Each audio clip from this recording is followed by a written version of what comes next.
Video में हम Manappuram finance के बारे में बात करने वाले हैं। बेसिकली गोल्ड लोन और भी कई तरह के लोन प्रोवाइड करवाते हैं। तो आइए हम इसके कुछ फंडामेंटल और टेक्निकल देखते हैं। इसके लिए हम सबसे पहले आएंगे स्क्रीनर पे। स्क्रीनर पे आने के बाद हम अपना स्टॉक सर्च कर लेंगे, मन्नापुरम फाइनेंस। तो मार्केट कैप इसका 18,000 करोड़ का है, मतलब करंट में स्टॉक अभी मिड कैप में आता है। स्टॉक पी 8.5 का, इंडस्ट्री पी 23 का। तो पी रेशियो के हिसाब से स्टॉक अभी अंडर वैल्यूड है। ग्राम नंबर 282 का है, करंट प्राइस 217 का। तो ग्राम नंबर के हिसाब से स्टॉक अभी अंडर वैल्यूड है। बुक वैल्यू इसकी 136 की है। फेस वैल्यू 2 की है, मतलब पास्ट में इसका स्टॉक स्प्लिट हो चुका है, लेकिन भविष्य में आपको एक बार और स्टॉक स्प्लिट देखने को मिल सकता है। पेट्रोल की स्कोर चाहेगा, मतलब लॉन्ग टर्म के लिए फिट बैठ रही है पेट्रोल की स्कोर के हिसाब से। ये ईपीएस इसका लास्ट ईयर का 26 रुपये के आसपास है। नेट कैश फ्लो वो पॉजिटिव में 50 करोड़ के आसपास है, जो कि हमारे लिए एक पॉजिटिव पॉइंट है। सेल्स ग्रोथ में इसके 5 साल में 16% की अपवर्ड मूवमेंट देखने को मिली, जो कि एक पॉजिटिव पॉइंट है। डिविडेंड इसका 2.25% के आसपास है, जो कि एक पॉजिटिव पॉइंट है। और वो शो करता है कि कंपनी लगातार प्रॉफिट बना रही है, तो तभी आपको डिविडेंड प्रोवाइड करवा रही है ईयरली बेसिस पे। डेट टू इक्विटी 2.97 का है, लेकिन इसको हम नेगलेक्ट करेंगे, क्योंकि जितनी भी फाइनेंस सेक्टर की जितनी भी कंपनीज होती है उसमें डेट देखना एक नॉर्मल बात होती है।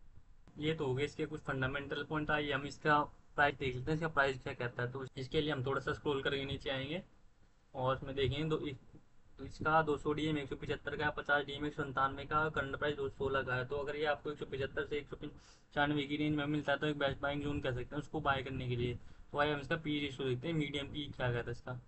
आप देखें इसका मीडियम पी 8 का है, करंट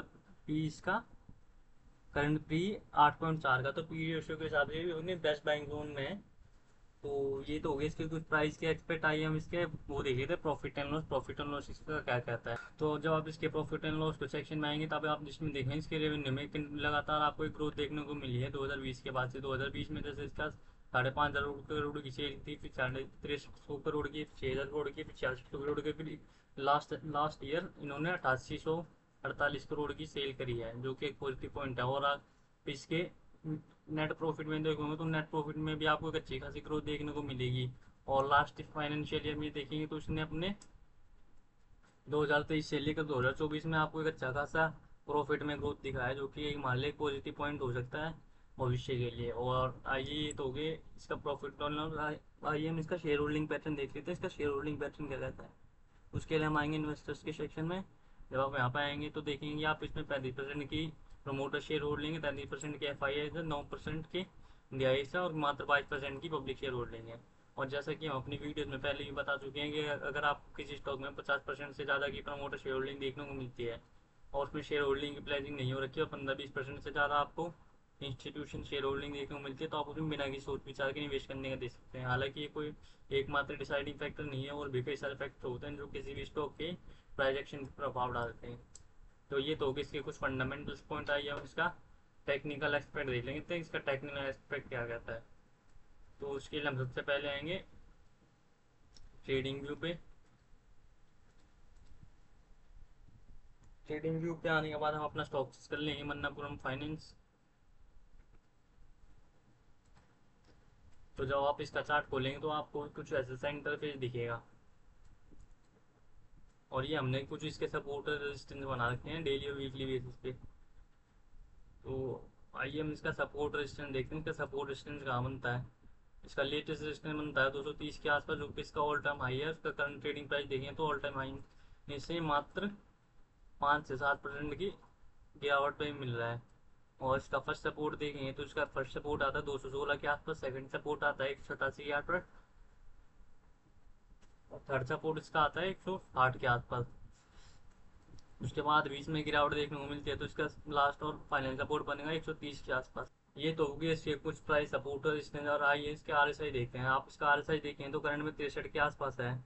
और हमने अपनी वीडियोस में पहले ही बात कर रखा है कि जैसे भी अगर आप किसी स्टॉक में 50 से ऊपर आर एस आई देखने को मिलता है तो इंडिकेट करता है कि स्टॉक अभी ओवर बोर्ड जोन में, आपको थोड़ी आने वाले समय में करेक्शन देखने को मिल सकती है। और आप इसका ऑसम ऑसिलेटर भी देखें तो ऑसम ऑसिलेटर भी इंडिकेट कर रहा है कि स्टॉक अभी ओवरबोर्ड जोन में आने वाले 1 से 1.5 महीने में आपको करेक्शन देखने को मिल सकती है। ये तो इसके कुछ फंडामेंटल चार्ट इसके ये तो हो गए इसके कुछ टेक्निकल चार्ट। आइए हम इसका मार्केट सेंटीमेंट देखते हैं, मार्केट सेंटीमेंट क्या कह रहा है।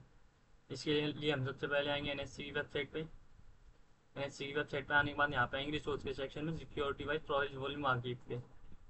यहाँ पे आने के बाद हम अपना स्टॉक स्टॉक सर्च कर लेंगे, मन्नापुरम मन्नापुरम फाइनेंस, और इसका एक मंथ का डाटा खोल लेते हैं।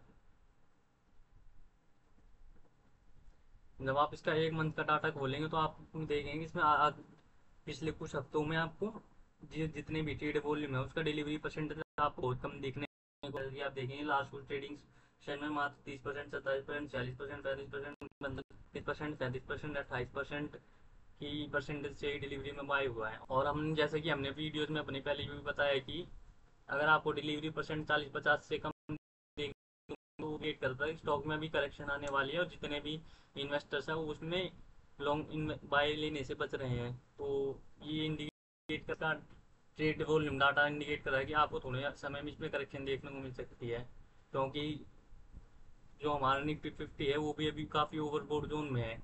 तो उसमें भी एक करेक्शन आने में आ गया, जब उसमें करेक्शन आएगी तो आपको उसमें भी करेक्शन देखने को मिल सकती है। ये तो हो गया इसका कुछ फंडामेंटल, टेक्निकल और मार्केट सेंटीमेंट आई। अब इसमें एंट्री लेवल देखते हैं, एंट्री लेवल्स क्या बनेंगे इसमें। तो जैसे अगर मेरे को इसी में कोई एंट्री लेनी हो किसी प्रकार की, तो मैं इसमें 3 लेवल में एंट्री लेने का देखूंगा, 40 40 और 20 की रेशियो में। इसमें मेरा फर्स्ट बाय आएगा 187 पे, जिसको 187 पे आएगा 40% कैपिटल के बाद जितना मैंने इस स्टॉक को लूट किया। और जो मेरा फर्स्ट बाय है वो ऑल टाइम हाई से 20% की गिरावट है। और किसी भी फंडामेंटल स्ट्रॉन्ग स्टॉक में अगर आपको 15 20 20 से 30% की गिरावट देखने को मिलती है तो बढ़िया बाइंग अपॉर्चुनिटी होती है। और मेरा सेकंड बाय आएगा 40% के साथ 158 की प्राइस के आसपास, जो ऑल टाइम हाई से इसके 30% की गिरावट पे है। और थर्ड जो रिमेनिंग 20% अमाउंट हुई जो स्टॉक पे अलॉट किया है, वो उसके साथ में बाय लेने का देखूंगा 130 के आसपास, क्योंकि इसके ऑल टाइम हाई से मात्र 43% की गिरावट पे है, जो कि एक बहुत बढ़िया प्राइस जोन रहेगा बाय लेने की। और ये केवल हमारी रिसर्च है, ये आपको किसी प्रकार की फाइनेंशियल एडवाइस नहीं है। आप किसी भी प्रकार का निवेश करने से पहले आप अपनी रिसर्च जरूर से जरूर करें।